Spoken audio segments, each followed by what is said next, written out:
Hi, ladies and gentlemen, and welcome to the latest one. This one is going to be a doozy. This one's about realtors and why people hate us so much. Um, so let's just get right into it. Um, so this whole thing started with, I've been seeing a lot of talk on the internet about realtors and some typical trolling stuff, which, whatever, you know, it is what it is. And then one thing sort of happened directly, and I wanted to sort of address it and unpack it.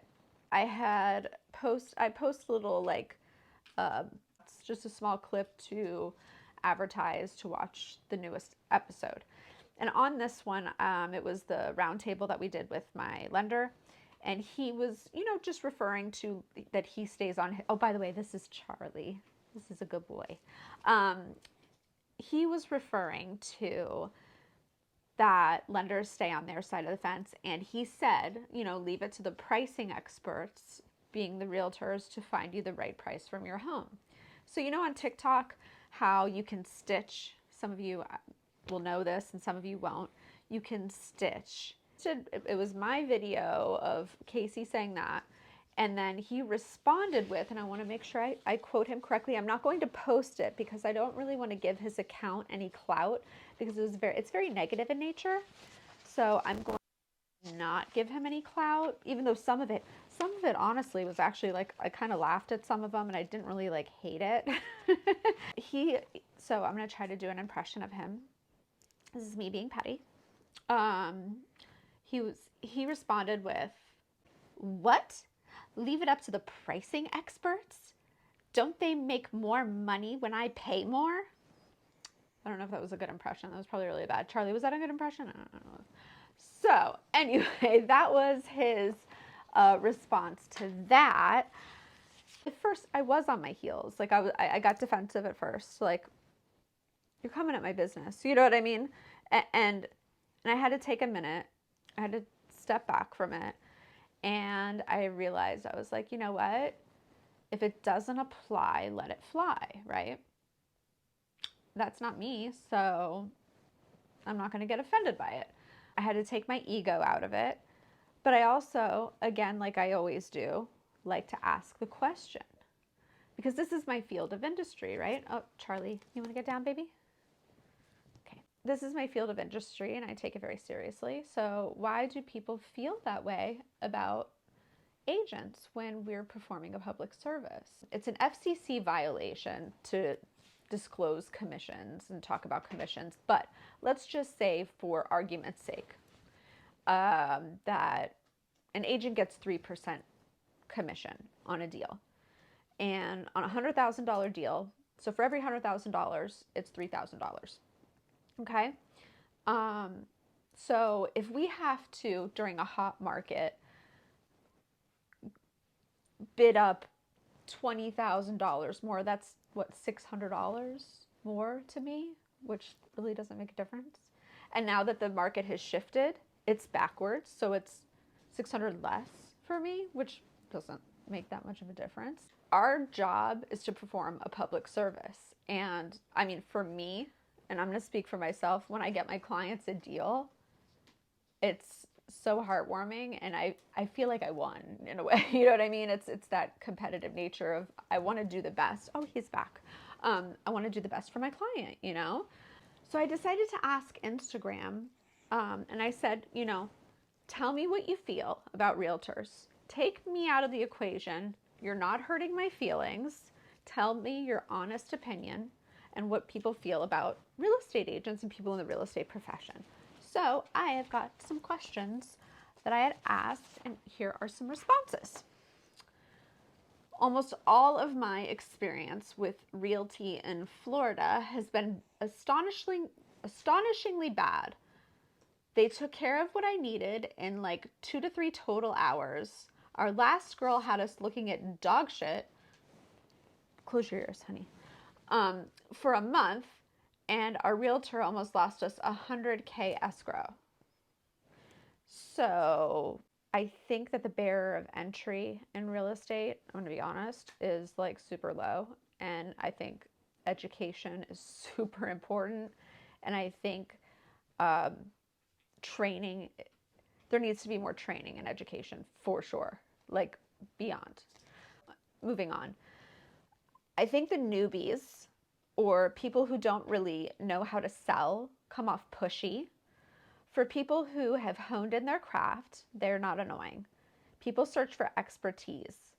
It's the slime balls. Ladies and gentlemen, let's get into it.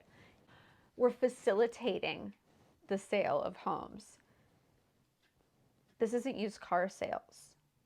It the constant push, push, push turns people off. Yeah, it might work for you a certain amount of time, but are you getting that returned service? Are you getting those people coming back to you and trusting you and referring you? Or are you just in it for the quick buck?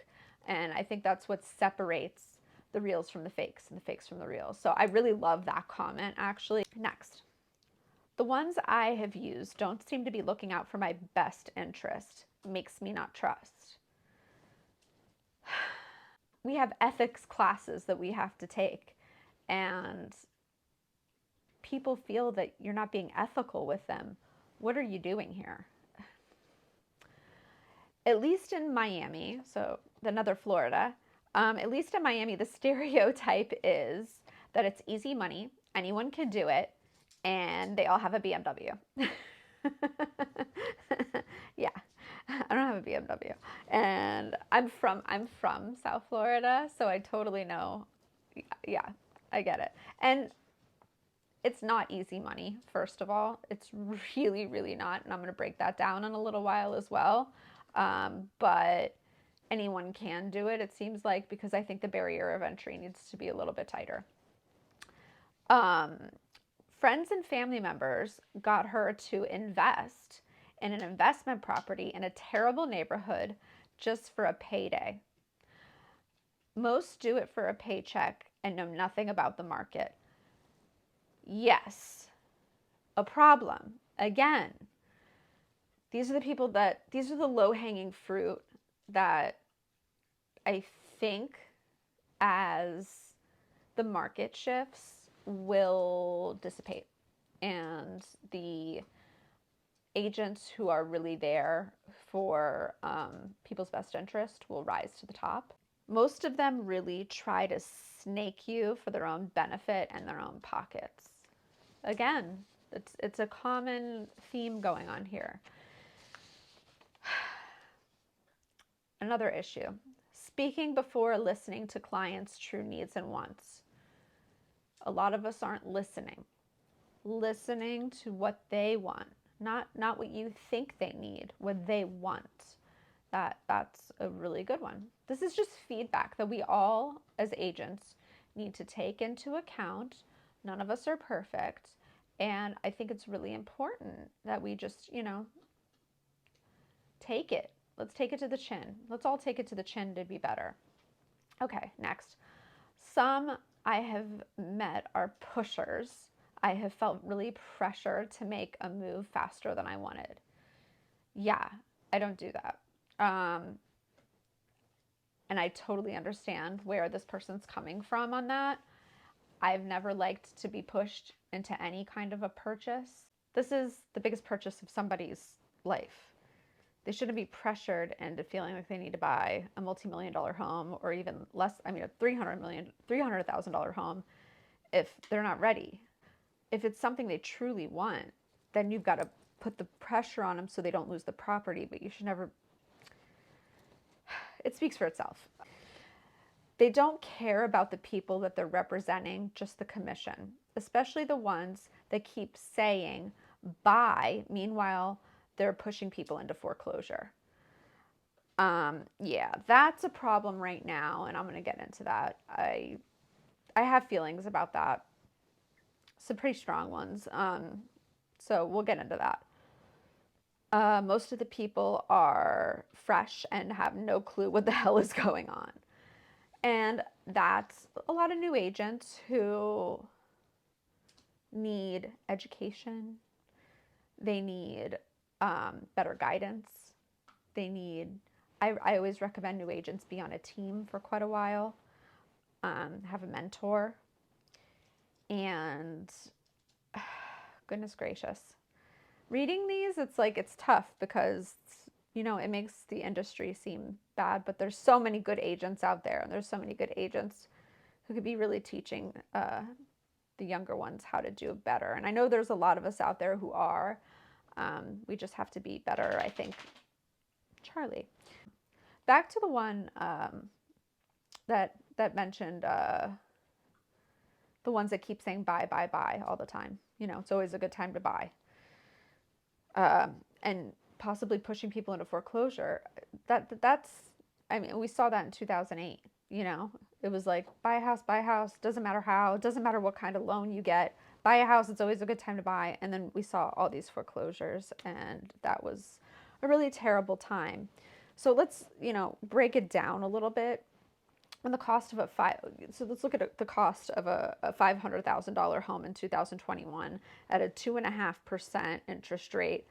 You're looking at about $1,976 a month mortgage payment. In 2022, at 7%, you're looking at $3,327 a month. So that's a big difference. And at least $40,000, $30,000 cash that you need to bring on the table for impounds, down payment, closing costs, everything that's close on a $500,000 house, more or less.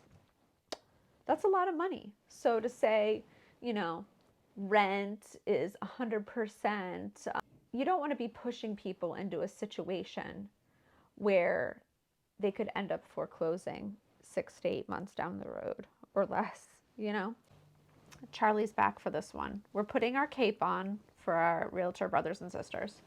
A lovely lady tweeted out, "Sorry, but realtors make way too much money for what they do." This screams, tell me you've never bought or sold a property without telling me you've never bought or sold a property. Where to begin? And as I go on, I want my realtor brother and sisters to smash the comments on all the hard work that they do. I want you to make it known, okay? I want you to make it known what you go through. And listen, this is by no means a complaint from me, because I am so grateful for my career. I love it. Everything that has been hard has not either been a lesson or taken me to another place of opportunity. So all of the struggles I am by no means complaining about, but I think we need to make it known what we really do, because, we are under fire right now and we do work hard, and I think it needs to be put out there. So let's talk about it a little bit. This young lady, I looked her up because I was like, I figured somebody saying something like that probably, did something in public service, a real something, substantial, maybe a doctor or politics or something. So she's a copywriter, a freelance copywriter. And nothing against freelance copywriters. I went to school for journalism, so I appreciate you. Excuse me, getting over a cold still. Charlie's had enough. Someone made a comment to her, good luck trying to buy or sell a house without a realtor. And her response was, she put a link to Opendoor. And I was like, my little radar went up. I've been following Opendoor for quite a while and their terrible business model. And allegedly a terrible business model. I decided to write down some notes about what's going on with Opendoor, just to kind of clear the air. The iBuying company agreed to pay the Federal Trade Commission $62 million for allegedly misleading consumers about the iBuying process. They were allegedly tricking sellers into thinking sellers could make more for their homes through Opendoor rather than traditionally on the open market. Not to mention, they reported a 40% loss on recent transactions. Their entire business model is buying your home at below market value, then they turn around and sell it at market value. So, if you're into getting less for your house because you hate realtors so much, then have at it, sister. Do your thing. Do your thing.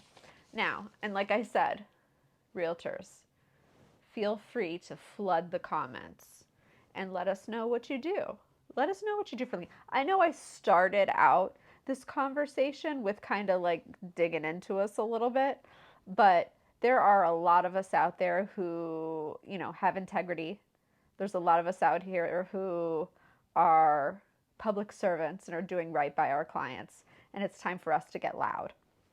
And so for those of you, let's get loud in the comments. I'm going to start it though. I'm going to get it started. Okay. Let's say the average agent, and I took some notes here because I want to make sure I have my numbers right. I like having my numbers right, so I take notes. Let's say an average agent works with 2 to 3 buyers at a time, or 2 to 3 clients at a time. One of them end up buying or selling something. Okay, so, and it takes, say, 3 months to find them a property or sell a property. And then that's another 40 days of being in escrow. That's 4 months without a paycheck. Or even better yet, you're working with someone for 6, 8, 10 months, and then they decide, I'm not going to buy right now. That's $0. The average realtor sells about, this is the average realtor, sells about 4 homes a year. The national average median home price is at about $440,000. At a 3%, that's about $13,000 in commission. So and that's so times 4 transactions, that's about $52,000 a year estimated. Not to mention commission splits, brokerage fees, MLS dues, marketing costs, no health insurance, all the other out-of-pocket expenses like gas, et cetera, et cetera. So begrudging an agent who's managed to come above that average, bust their butt, those people need to be applauded, honestly, and not begrudged and say they make too much money. And I actually looked into it. A copywriter makes an average of $61,000 a year. So, sweetheart, you're making more money than the average real estate agent. So, if thinking people don't deserve their fair share is your thing, then okay. Yeah, so that's it. I'd love to hear from you guys. Flood the comments with some pride for what you do. There's a lot of, I know we went through the gamut of taking it on the chin in the beginning because, constructive criticism is good and healthy. But at the same time, we put that cape on. And yeah, I love you guys and I'm here for you and best wishes.